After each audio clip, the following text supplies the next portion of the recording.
Biribilki marinatua.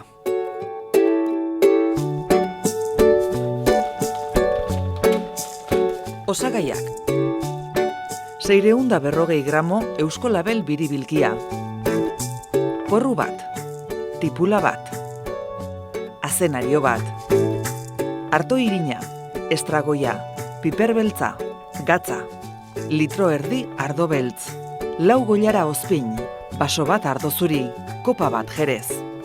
Egiteko modua: kazola batean ardo beltza, ozpina, piper beltza, gatz pixka bat eta estragoi goilara kadatxo bat jarriko ditugu. Eta bertan sartuko ditugu xerrak marinatu daitezen. Tipula xehetuko dugu, eta baita porrua eta azenarioa ere.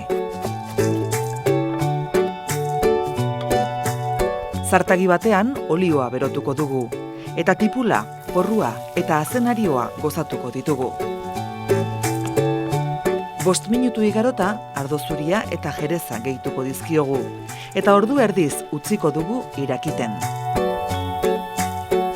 Ondoren, txinotik pasako dugu dena.